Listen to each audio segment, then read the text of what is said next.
Многие всегда везде пишут глухонемой, да. Это самая большая ошибка. Нужно говорить глухой, либо человек с нарушением слуха, потому что они могут говорить, у них есть голос, но голос совсем другой. И когда говорят вот глухонемой, вот это вот прям, если честно, уши режет всем сурдопереводчикам и людям, которые выросли в семье глухих родителей. Но это прям большая ошибка, нельзя так говорить. Меня зовут Айдана, я пою песни руками. Я родилась в семье глухих родителей, у меня мама и папа глухие, но они у меня родились здоровыми. Изначально, они когда были маленькие, мама потеряла слух, когда ей было около 2 годиков, она очень сильно, серьезно заболела и потеряла слух. Папа у меня тоже родился здоровым, но когда ему было 9 месяцев, он очень сильно упал, и после чего повредил слух. Так как у меня вот родители, у них приобретенная глухота, поэтому я и сестренка, мы родились здоровыми.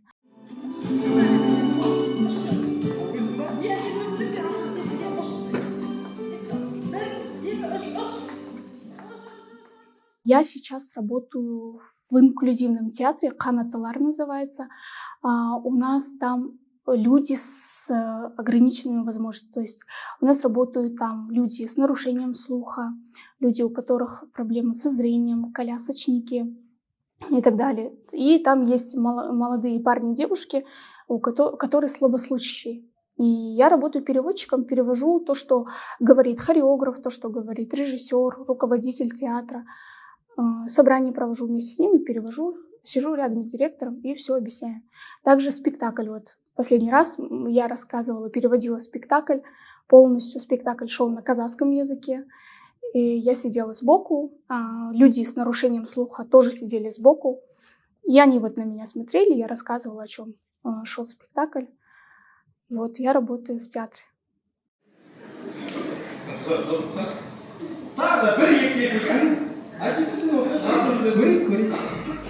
У нас, например, в Казахстане жесты тоже отличаются. Вот в театре девушка говорит, например, я утром проснулась и пошла там кушать, да? Я говорю, почему ты показываешь утром? Я говорю, утром же, вот же утром. Она говорит, нет, у нас все показывают утром. Я говорю, ну утро, вот ты проснулась, вот утро наверх. Я говорю, почему ты вниз делаешь? Она говорит, ну я не знаю, у нас все показывают утро вот так. И во многих городах многие жесты по-другому показывают. Я, например, с Караганды, когда приехала, я говорю, рассказываю, например, нашим ребятам, да, я устала. Они говорят, что это такое? Я говорю, устала. Они говорят, нет, это лень. Я говорю, лень, вот. Они говорят, нет, это отдых. Я говорю, отдых, вот. Они говорят, ну, нет, это... И знаете, вот таких вот жестов, по идее, очень много. Даже вот у нас в Казахстане между городами многие жесты отличаются. Ну и плюс еще зависит, конечно, от возраста. Например, моя мама, ну, ей 50 уже лет, да, сейчас много жестов обновились, так как молодежь, вот, например, они знают такие, типа, кринж. Мама не знает, как жестами показать кринж. Я говорю, мама, ты знаешь, как будет кринж? Что такое? Я говорю, кринж. И они такие, что это значит? И как бы я ей вот это вот объясняю. Много сейчас жестов новых появилось, вот в современных. Я, если честно, возможно, получается так, что я знаю жесты старые. То, что меня обучила мама, показывать эти жесты, я это и показываю. А сейчас молодежь такими жестами не общается.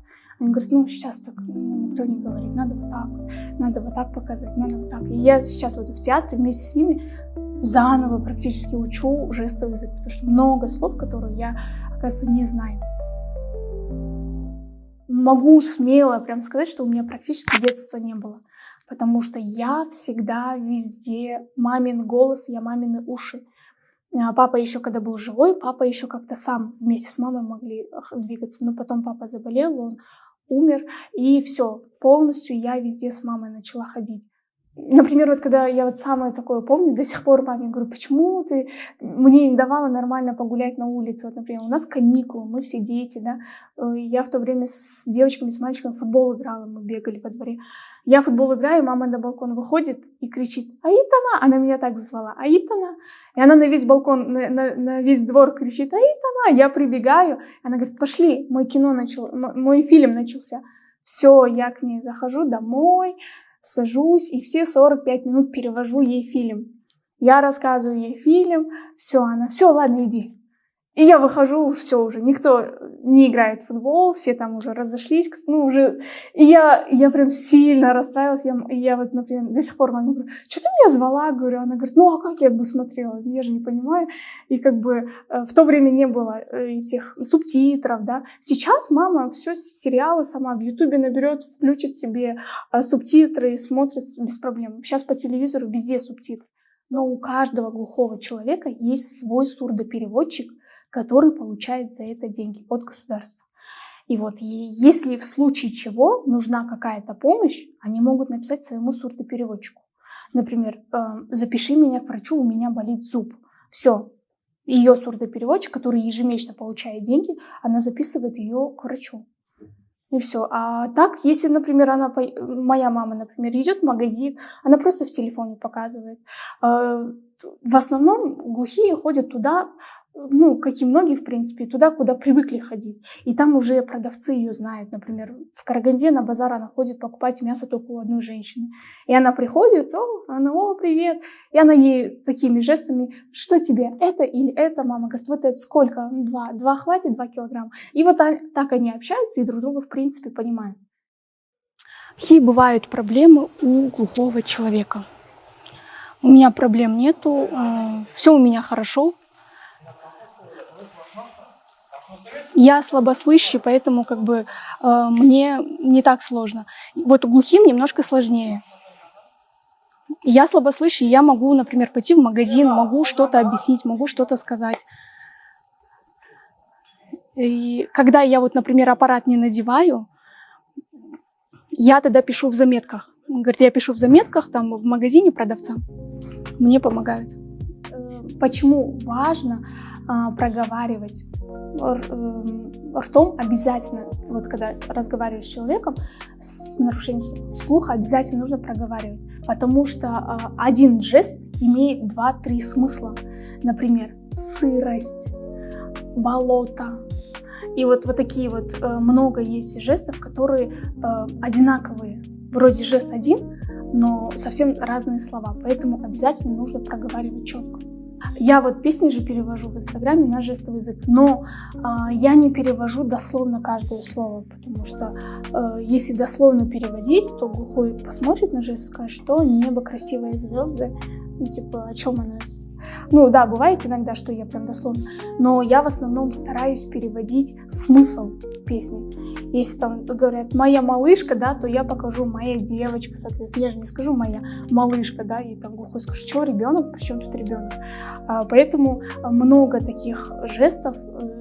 Люди, которые переводят песни, они переводят не дословно, а вот общий смысл.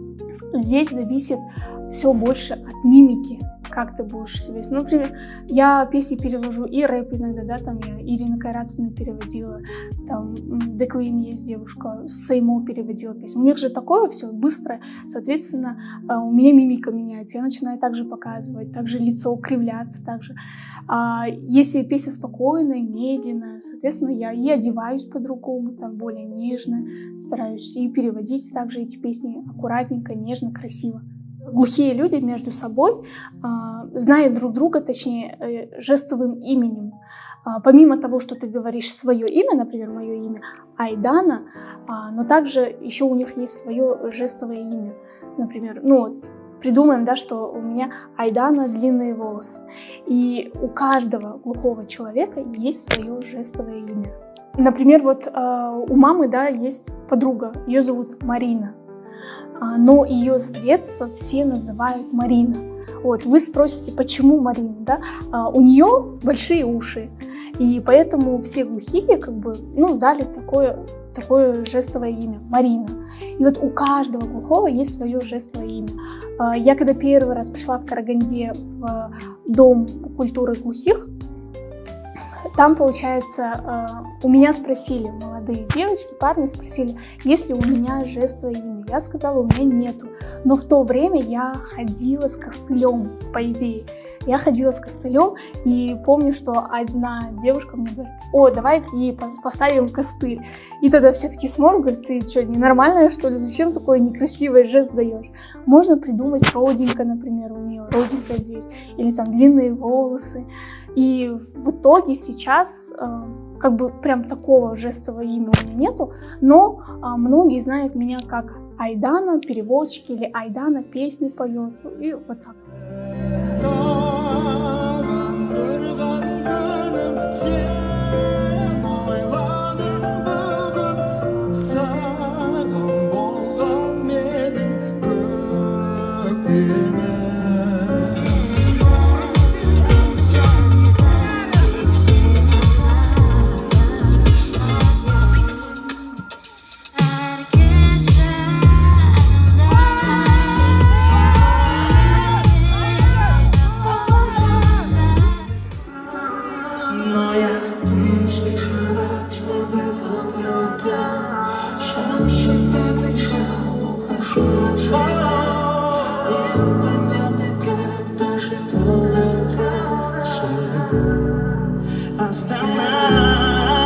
Но я буду с тобой, буду один.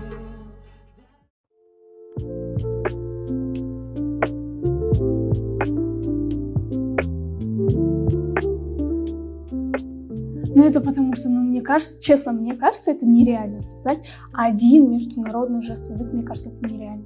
Потому что все равно американцы разговаривают вообще по-другому. Жесты у них совсем по-другому. Ну, даже вы же сами знаете, да, американцы, у них кое-что из таких есть.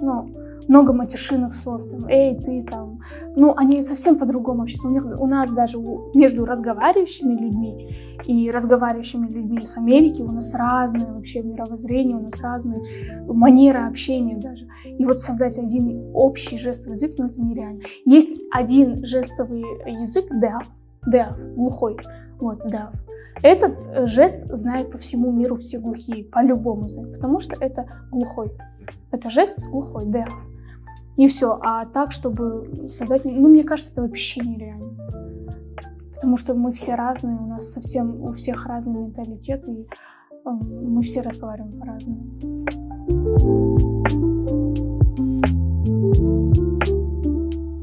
Что мне нравится? Мне нравится то, что я когда училась в школе, у меня девочка-подруга, так совсем случайно получилось, что в моем классе была девочка, у которой тоже глухие родители. И что мне нравилось, что мы могли друг другу там подсказывать. Мы вот сидели, например, вместе, сдавали какой-то я говорю: какой ответ? Она говорит: там, что-то мне так покажет, и я так, все поняла.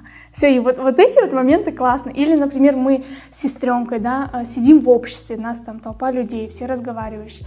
И я сестренке скажу: он меня бесит, мне тоже, я не хочу с ним общаться, я тоже не хочу. И вот мы можем в обществе сидеть с сестренкой, просто сидеть и кого-то обсуждать, например. Вот эти вот моменты мне нравятся, классно. Что не нравится? Не знаю. Не знаю даже что. Вроде нету прям такого, что мне не нравится. Жестовый язык, он очень классный язык, очень красивый, очень интересный. Поэтому нету таких моментов, что мне что-то не нравилось. Зарабатывать можно много. Зарабатывать можно много, если возьмешь много глухих людей. Есть люди, которые могут взять 20 человек и с этими людьми работать. Просто 24/7 это твоя, как твоя семья, как твои дети, я не знаю. Ты с ними постоянно будешь ходить. Есть такие сурдопереводчики, которые чисто работают сурдопереводчиком, зарабатывают на этом деньги. Зарабатывать можно много. Но опять же, здесь я не могу пойти, да, и любого глухого взять, сказать: пойдем ты ко мне, я буду твоим переводчиком.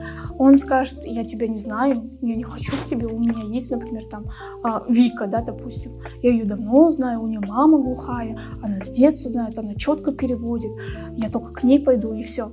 Здесь нужно авторитет завоевать, нужно, чтобы тебя, например, по Астане все знали, что ты классная, что ты переводишь четко, что ты всегда 24/7, что ты вместе ходишь.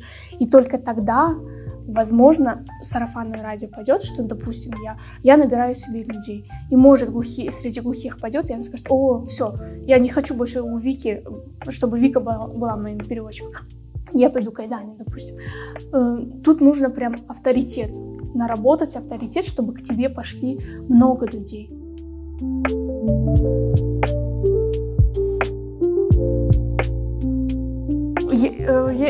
Я бы была продавцом, менеджером по продажам, я умею хорошо продавать. Да, я, наверное, была бы продавцом. Я и, в принципе, сейчас работаю продавцом. У меня 2 работы. Одна моя работа — это сурдопереводчик, я работаю в театре, да. Я там получаю вот минималку, если честно. Эта работа не для заработка даже, если честно. Это работа просто для души. Мне нравится коллектив, мне нравится находиться в обществе таких классных, интересных людей.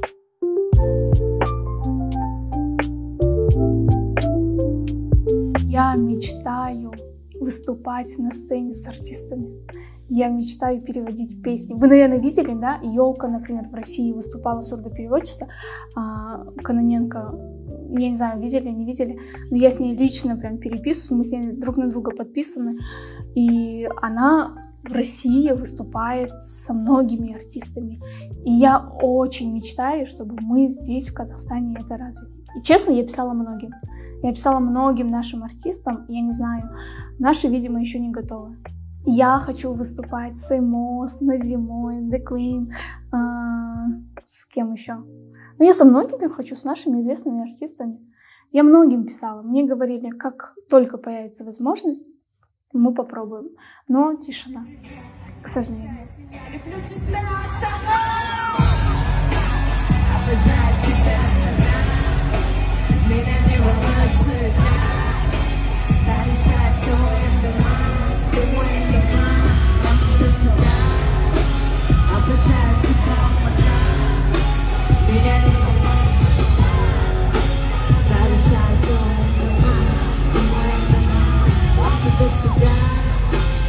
Обожаю тебя, моя, меня не волнует суета.